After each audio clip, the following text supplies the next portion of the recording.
Bonjour et bienvenue dans Citizen Vox, le média qui questionne la valeur du vivant dans les villes.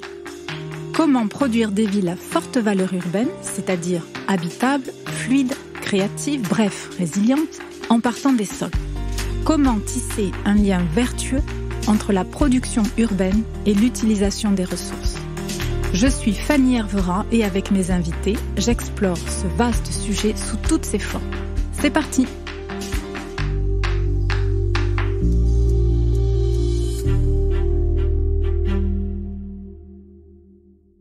Bonjour à tous, je suis ravie de recevoir aujourd'hui Hugo Meunier, fondateur de Merci Raymond, une entreprise qui renature la ville, les espaces publics, les bâtiments. On va voir comment tout au long de cet épisode. Bonjour Hugo et merci pour cet échange. Bonjour Fanny, merci beaucoup pour l'invitation. Alors pour résumer ce que fait Merci Raymond, j'ai relevé une description faite par l'agence elle-même. Alors je cite: urbain mais tourné vers le vivant, designer mais les mains dans la terre, nous cultivons tous les champs possibles pour créer un futur hybride où ville et nature sont réconciliées, où individus et communautés retrouvent un dialogue. C'est presque un programme politique, Hugo, mais c'est plutôt logique puisque Merci Raymond se définit comme une entreprise militante et à impact. Alors donc c'est un positionnement affirmé, ça donne envie d'en savoir un peu plus sur le fondateur. Est-ce que vous pouvez nous décrire, Hugo, pour commencer, votre parcours et quels ont été les ressorts qui vous ont poussé à créer Merci Raymond en 2015 ? Avec plaisir, c'est une très bonne introduction. Donc Merci Raymond, c'est une entreprise en effet créée en 2015, mais je pense que le ressenti était plus antérieur, notamment par mon histoire personnelle, puisqu'en fait j'ai eu la chance de grandir à la campagne. Donc petit, je jouais dans les champs, je ramassais les légumes de la ferme, puisque mon grand-père était agriculteur en milieu rural, donc dans le Tarn-et-Garonne, dans le 82. Et en fait, comme beaucoup de provinciaux, on part faire nos études dans la ville. Donc tout d'abord à Toulouse, une licence en droit privé, puis ensuite monter à Paris pour étudier le droit européen et enfin le droit du numérique. Suite à quoi, je suis parti faire rapporteur sur des projets de loi sur le numérique. Donc à l'époque, en 2013, c'était les prémices d'un droit qui se construisait par d'autres fondements qu'on allait chercher dans d'autres droits avant même qu'il y ait une loi spécifique au numérique. Et donc c'était un peu le début de la première loi d'Axel Lemaire qui arrivait en 2014. Donc tout autre chose en fait. Tout autre chose, mais avec une sensibilité finalement d'œuvrer pour un monde de demain qui, en fait, de par mon analyse, c'était vraiment la révolution numérique et en fait et également la révolution environnementale qui allait être les bouleversements des 30, 40, 50 prochaines années. Et donc l'envie d'œuvrer pour quelque chose d'avenir. Par ailleurs, donc militant, en effet, avec en effet la capacité d'agir. Là-dessus, il y a eu l'enjeu de bien comprendre le monde dans lequel on allait grandir, et moi aussi vers quoi j'avais envie de m'impliquer. Et c'est vrai que venant de la campagne et arrivant en ville, j'avais ressenti de manière très directe le besoin de cette nature, le manque aussi, les souvenirs que j'avais, et cette agressivité du milieu urbain, le métro, la rue, les places, les appartements. Et donc, de par ce ressenti-là, je pense que mes chakras étaient ouverts à construire un projet en faveur de l'écologie. Alors, quel était le déclencheur ? Alors, je dirais pas que ça s'est fait du jour au lendemain, mais en tout cas, ça a été un ressenti. J'avais envie de monter un projet entrepreneurial en parallèle. Il se trouve que au Conseil national du numérique, je travaillais sur les projets de loi sur le numérique, donc je rencontrais beaucoup d'entreprises, de start-up sur ce secteur-là, et moi j'étais sur le volet croissance et innovation des start-up, donc avec des acteurs comme Marie Eklund qui ont monté des fonds d'investissement, ou des Stéphane Distinguin qui eux travaillaient plutôt sur des agences du numérique. De rencontrer un maximum de personnes, d'observer. J'avais en parallèle de ça un copain qui revenait de New York, qui me parlait des toits qui poussaient des fermes qui poussaient sur les toits de Brooklyn, donc la Brooklyn Grange. Il se trouve qu'il y a eu un momentum aussi en 2015, il y a eu la COP 21 qui a été organisée à Paris. Il y a eu aussi Anne Hidalgo qui a aussi été très motrice sur les enjeux de nature en ville, avec notamment ce qu'ils ont appelé les pariculteurs, les permis de végétaliser. Et tout ça ont fait que je me suis dit le faisceau d'indices est intéressant pour finalement construire quelque chose autour du jardinage.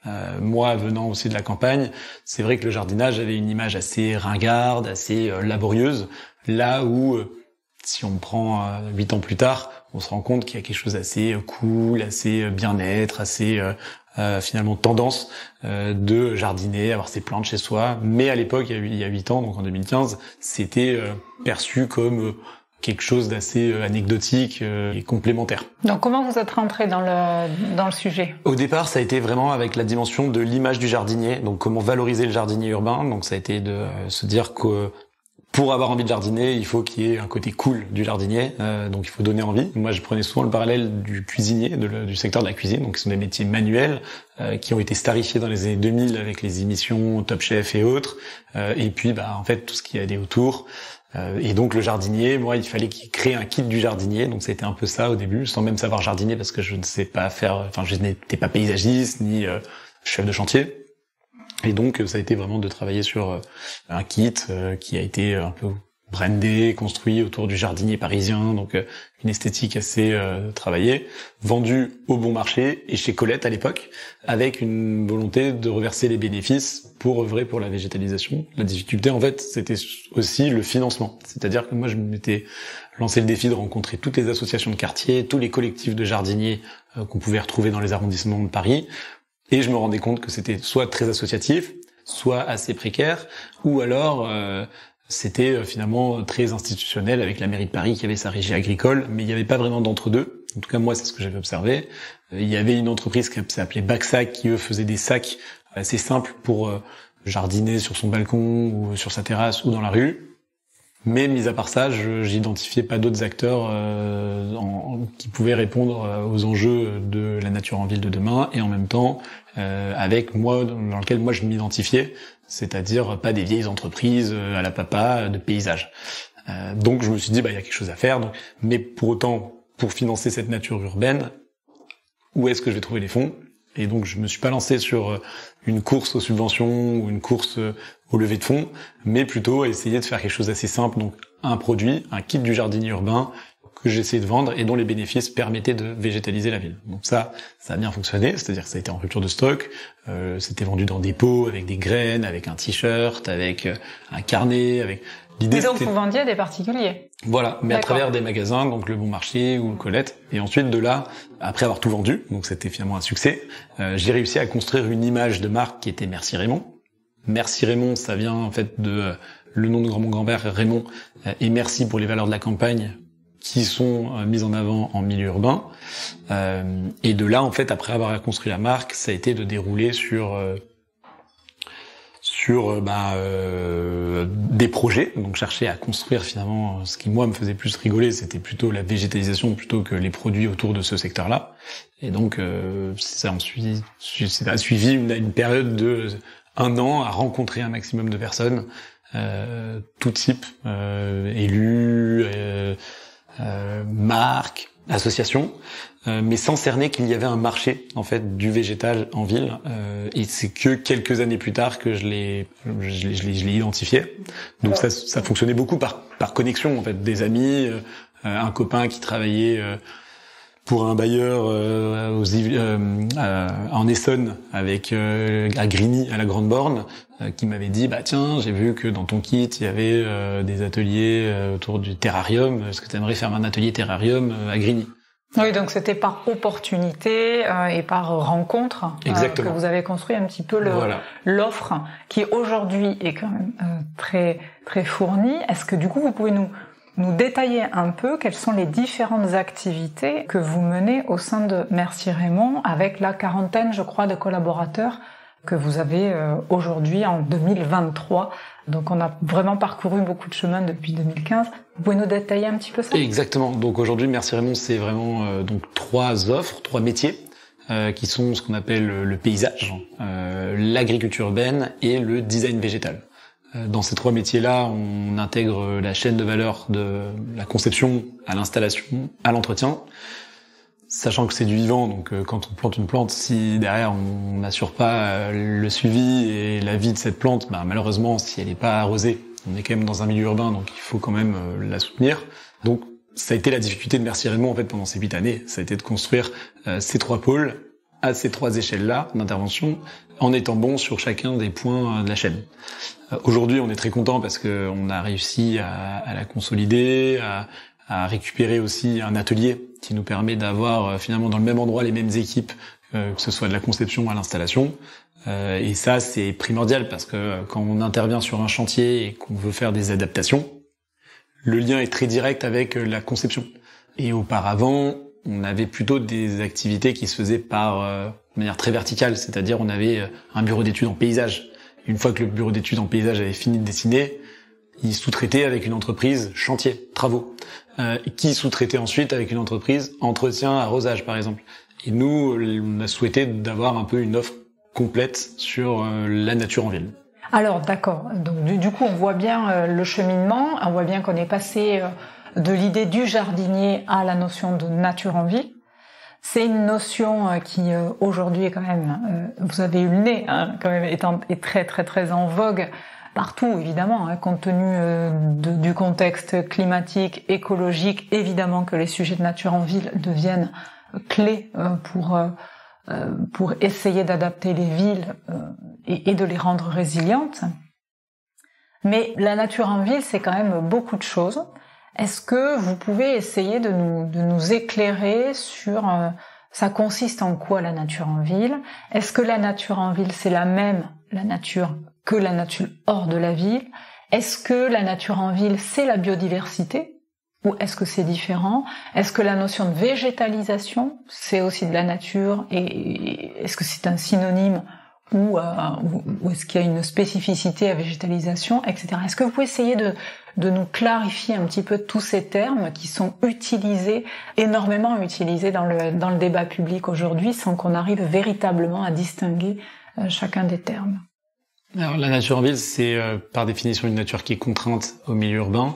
Donc contrainte parce que il y a des éléments de la ville, que ce soit des questions de portance, que ce soit des questions de mobilité, d'adaptation aussi climatique.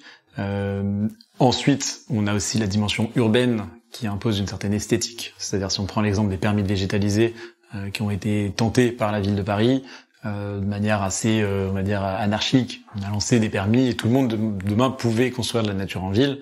Finalement, beaucoup de projets ont été abandonnés parce qu'en fait, ça a été dégradé ou peu entretenu. Et donc, à la fin, on se retrouvait avec du bois de palette sur des pieds d'immeubles, des pieds d'arbres, et qui finalement étaient moches et donc pas adaptés à la ville. Et donc, il y avait des réticences de par les habitants d'une rue ou d'un quartier. Donc, cette dimension d'esthétique est très importante à avoir en tête sur la vision de la nature en ville. Ensuite, moi j'aime bien, c'est une notion assez abstraite la nature en ville, c'est-à-dire que je me balade dans la rue, je vois un jardin, je vois un arbre, je suis très content de voir ce jardin, de voir cet arbre ou de sentir cette odeur de fleurs. Mais pour autant, je vais pas me dire demain c'est nécessaire à ma vie en ville. Ce qui va être plutôt nécessaire, ça va être de prendre le métro pour aller travailler, prendre mon vélo et l'attacher si je veux. Là, on est sur des choses très concrètes. Donc la nature en ville, il y a une dimension de prendre conscience qu'elle existe, qui est nécessaire, et en fait, à partir de là, on se rend compte qu'on se sent mieux quand on y est le plus souvent confronté. Que ce soit le matin, il y a des études qui montrent que le matin, en allant au travail et traverser sa cour d'immeuble avec un jardin, fait qu'on va passer une meilleure journée. Donc il y a aussi une dimension santé mentale, mais aussi une santé physique, puisqu'en fait, derrière, on a la dimension de la qualité de l'air, on parlait de la biodiversité, ça c'est plutôt à une échelle plus macro sur l'écosystème du vivant en ville, mais aussi le lien social, c'est-à-dire qu'un jardin partagé par rapport à un bâtiment qui est construit va créer du lien entre les voisins, donc ça va être des points de contact et de rencontres. Donc en fait, la nature en ville est un élément qui a quasiment que des externalités positives, mais de manière très concrète, on a encore du mal à la dimensionner et à la chiffrer. Et elle vient en opposition avec la ville, en fait, parce que par définition, la nature n'est pas la ville et la ville n'est pas la nature. Et donc, quand on construit un jardin, on ne construit pas du logement social. Et donc, on ne construit pas la ville. Et donc, il faut la soutenir, la préserver. Et donc, c'est un équilibre à trouver. Et donc, c'est là où, en fait, la dimension nature en ville prend son sens. C'est qu'en fait, on va s'adapter à une contrainte qui est celle de la ville. Et du coup, essayer de végétaliser là où on peut. Et là où on peut, c'est les façades, les toits, les balcons, les cœurs d'immeubles, etc., etc. Et ensuite, si on fait un peu un pas en arrière sur la dimension de la construction de la ville s'est construite sur l'envie de loger des gens, l'envie de travailler. On a échangé avec quelqu'un qui fait des hôtels industriels. Lui, il explique que l'enjeu de la ville, c'est de l'artisanat, c'est de réintégrer de l'industrie en ville, et donc du coup, de peut-être supprimer des espaces de friches pour en faire pas des jardins, mais des ateliers. Et donc, ça vient aussi d'une dimension assez militante, et pour ça, il faut l'identifier et l'assumer. Donc, vous disiez qu'il y a quasiment aucune externalité négative à la nature en ville. Il y a eu pourtant des débats, et c'est la notion de biodiversité peut-être, sur le fait de réintroduire de la biodiversité en ville. Biodiversité, ça peut être y compris des insectes générés par le végétal, etc. Est-ce qu'il y a quand même pas une limite, effectivement, vous en parliez tout à l'heure, c'est peut-être un équilibre évidemment entre la ville et la nature, mais est-ce qu'il y a quand même pas des effets négatifs à réintroduire trop massivement de la nature en ville? Ça va dépendre de l'équilibre qu'on y met. Si on met par exemple une mare dans un cœur d'immeuble, ça peut ramener des moustiques, mais si on y met des poissons qui mangent les larves de moustiques, donc c'est aussi une composition de cette nature. C'est la même chose sur les questions des allergies, avec certaines variétés d'arbres. Et je pense qu'en fait aujourd'hui on est un peu dans une période de transition où on a fait la nature telle qu'on l'a pensée de manière très utile et pratique ces 10, 20, 30, 50 dernières années, avec notamment les questions de l'entretien. Et aujourd'hui, on travaille plus des essences avec les questions de l'adaptation au changement climatique, les questions aussi qu'on se pose avec les questions d'allergie, de biodiversité. Et donc, il faut remplacer, on va dire, l'existant qui a peut-être été mal pensé ou pensé avec d'autres ambitions, avec une volonté aujourd'hui de rendre la ville plus vivable, là où auparavant la ville était plutôt très construite sur une dimension très pratique. Est-ce que vous arrivez à évaluer et à objectiver un peu les impacts positifs de cette nature? Vous parliez tout à l'heure de socialement, sur la santé mentale, sur le fait tout simplement de se sentir en bien-être, etc. Est-ce que vous arrivez à l'évaluer? Alors là-dessus, il y a encore peu d'études concrètes qui ont été faites. Je sais qu'il y a l'ARS, l'Agence régionale de la santé, qui est en train de travailler sur les questions d'îlots de fraîcheur et montrer que ça améliore la qualité de l'air. Également sur la dimension du lien social, on pourrait faire des études, mais on n'a pas de données concrètes sur ces éléments-là. Alors bon, néanmoins, on le disait tout à l'heure, tous les opérateurs de la ville aujourd'hui se sont saisis de cette question de la nature en ville. Vous disiez au tout début que quand vous avez commencé, le jardin et tout cet aspect-là était quand même plutôt encore très minoritaire, voire vous n'avez peut-être pas utilisé le mot gadget, mais on sentait ça, l'idée de accessoire. Ouais. Accessoire, ouais, voilà. Est-ce que ça aujourd'hui véritablement changé? Comment se saisissent aujourd'hui les opérateurs urbains, enfin les opérateurs qui fabriquent la ville? Comment ils se saisissent aujourd'hui de ce sujet? Alors c'est vrai qu'auparavant, on pouvait construire un bâtiment et se dire « Ah tiens, on a un espace de pelouse devant, qu'est-ce qu'on en fait ? Ah, j'ai un copain paysagiste, il va nous proposer quelque chose. » Et donc ça intervenait à la fin. Aujourd'hui, on remonte en amont de la chaîne et donc on intervient soit phase conception ou alors même, on va dire, le donneur d'ordre qui lance un appel à projet va être même accompagné par des bureaux d'études, des écologues, des spécialistes biodiversité, des spécialistes paysages. Et donc, ça va être dans le cahier des charges même, qui du coup sera le fil rouge du projet, ou du moins sera une composante du projet. Et également, on a aujourd'hui des projets sur lesquels nous on répond, et où il n'y a pas encore d'architecte. Donc, avant même de construire, on regarde l'espace dans lequel on est, et donc on étudie le paysage où on est, et ensuite, on verra, une fois que le paysage est proposé, où est-ce qu'on va construire. Et donc, en fait, on réinverse un peu la manière d'aborder la construction, à savoir... D'abord, il y a une ambition de préserver l'espace et ensuite, on verra où est-ce qu'on peut s'adapter. Est-ce que vous pouvez nous donner un peu des exemples, des illustrations de ce que vous venez de dire? À quel moment vous avez réussi à être en avance de phase et pouvoir véritablement contribuer au tout début de la chaîne à intégrer la nature en ville, donc finalement à faire en sorte que la nature soit une infrastructure à part entière par rapport à un projet urbain. Est-ce que vous pouvez nous donner une illustration Nous, par exemple, on a remporté un beau concours à Nantes avec promoteur Woodéum, où le projet, on a répondu avec un promoteur auprès de l'aménageur, avec un paysagiste et un promoteur. Il n'y avait pas d'architecte. Et une fois que le projet est gagné, on présente 3 architectes sur lesquels l'aménageur va faire son choix. Mais le concours est gagné par un paysagiste et un promoteur. Ou alors un autre exemple, on a remporté un projet d'aménagement d'un parc parisien avec un bâti. On est 3 groupements. Nous, on a remporté le projet en tant que paysagiste avec un architecte dans notre groupement. Donc nous, on est mandataire avec un architecte. Et en face de nous, on avait 2 groupements portés par des architectes qui se positionnaient en mandataire. Donc là, encore une fois, il y a peut-être 5, 10, 20 ans, jamais un paysagiste aurait remporté. On aurait fait gagner un architecte parce qu'il y a du bâti, qui aurait appelé ensuite un paysagiste. Donc les choses changent en termes de culture. Est-ce que, en termes de moyens financiers alloués à des projets de renaturation, est-ce que les choses changent aussi? Alors ça, c'est la question de la valeur, en effet, de la valeur paysage. Donc ça rejoint aussi ce qu'on parlait tout à l'heure, les externalités positives, qui sont difficilement quantifiables. Et donc à partir du moment où elles sont difficilement quantifiables, c'est difficilement financé. Aujourd'hui, la valeur augmente un petit peu parce que l'investisseur qui construit un immeuble veut, auprès de ses fonds, avoir des labels à impact. Et donc, pour être labellisé à impact, il intègre une dimension de la nature. Ou alors, pour pouvoir avoir le droit de construire, on a des PLU qui finalement conditionnent à l'implication sur des sujets d'intérêt généraux, donc notamment la nature, la mobilité.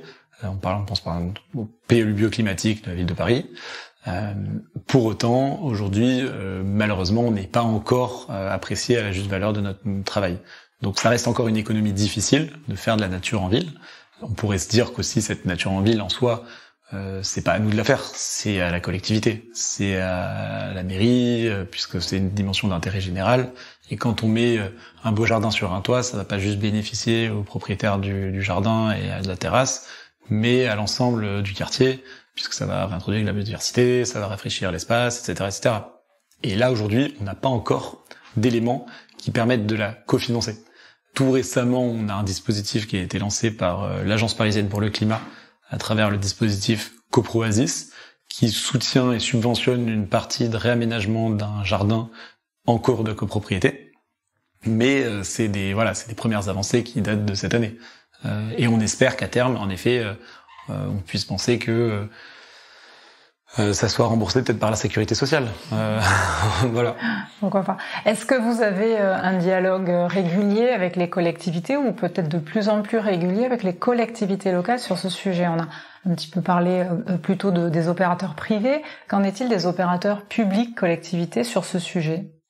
Pour beaucoup, ils ont une régie en interne, donc c'est-à-dire qu'ils opèrent eux-mêmes. Et aujourd'hui, avec un peu les ambitions qui sont données à l'échelle des villes, d'avoir X arbres plantés ou X mètres carrés végétalisés, ils s'appuient sur des bureaux d'études, ils s'appuient sur des entreprises pour sous-traiter.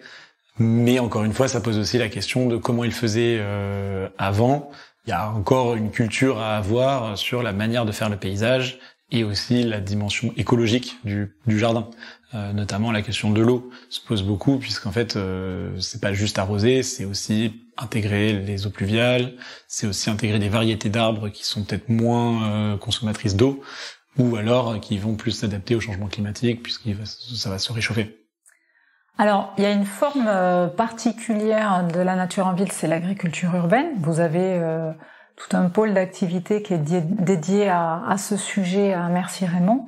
Donc on peut dire que vous êtes un expert du sujet agriculture urbaine. Est-ce que du coup vous pouvez nous faire un petit bilan de ce qu'est l'agriculture urbaine aujourd'hui et depuis qu'elle a été lancée, je sais pas, peut-être depuis une dizaine d'années où elle a commencé à prendre un essor, on en est où?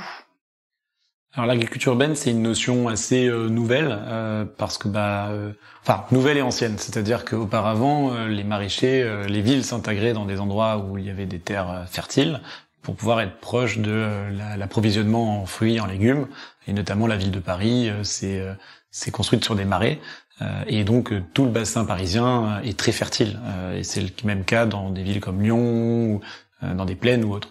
Et puis la ville s'est agrandie, s'est étalée, et finalement on a remplacé ces terres agricoles par des constructions. Et aujourd'hui on en revient, puisqu'en fait il y a beaucoup de terres agricoles encore présentes autour des villes, et donc on parle d'une agriculture urbaine, périurbaine également, puisque en fait on peut dire que c'est à 30-40 minutes de la ville.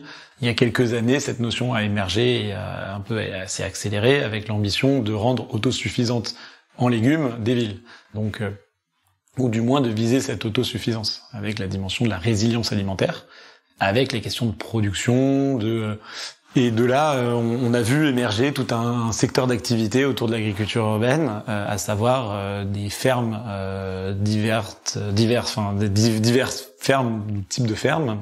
On a ce qu'on a appelé l'hydroponie, l'aquaponie, la bioponie, l'agroécologie, la permaculture. Voilà. Donc ça, c'est des éléments qui sont venus dans la ville.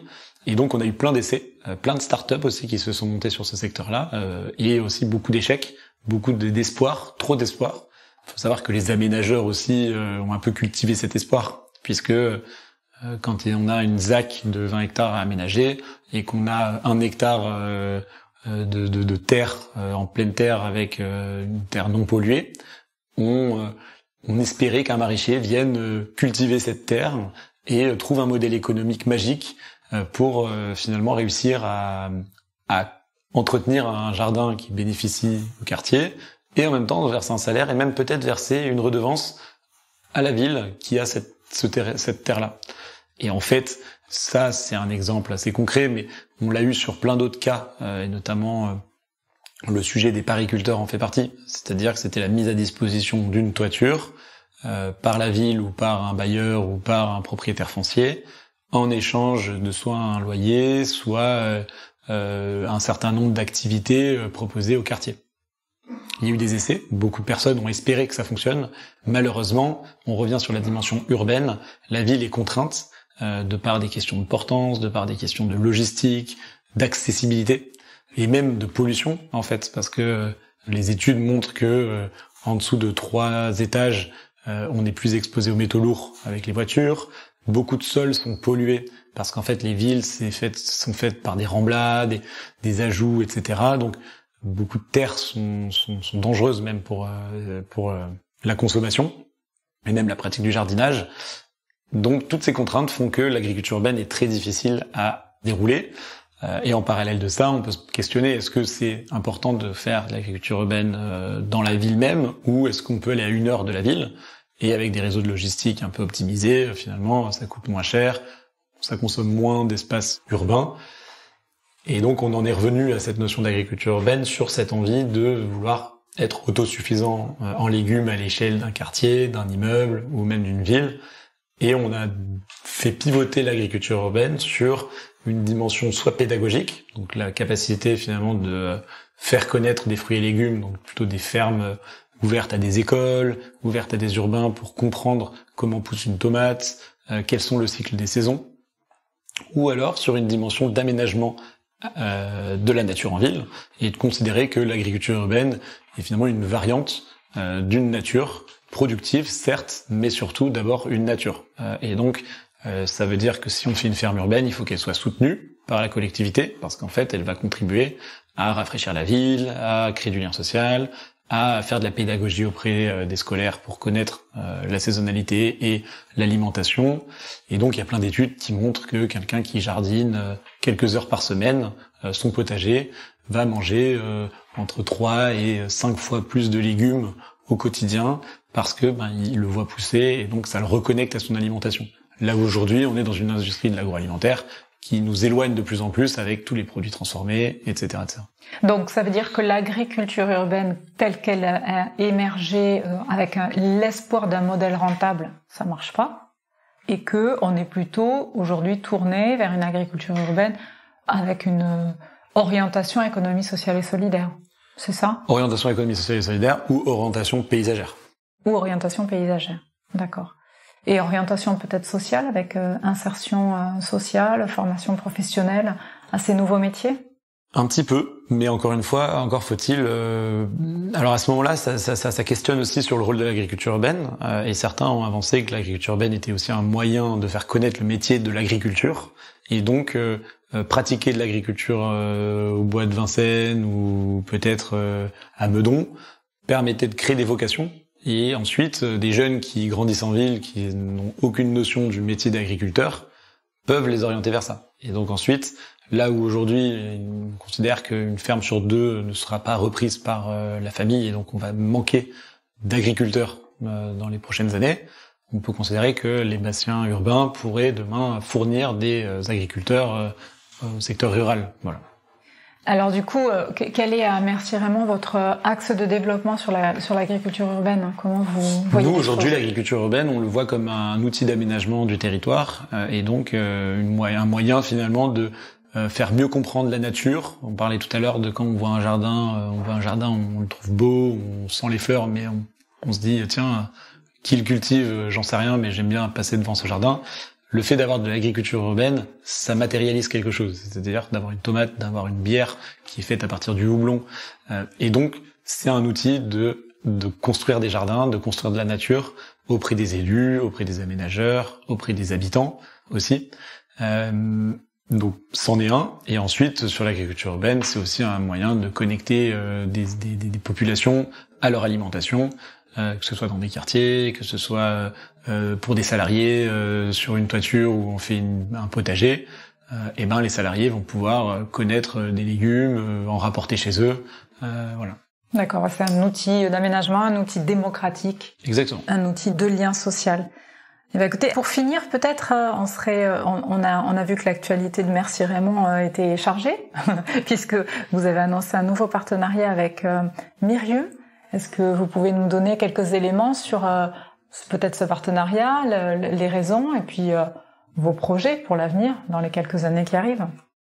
Alors Mercier-Raymond, c'est construite en fait à travers une vision assez collective de par les recrutements, les talents qui ont rejoint l'entreprise, de par aussi les acteurs qui nous ont entourés.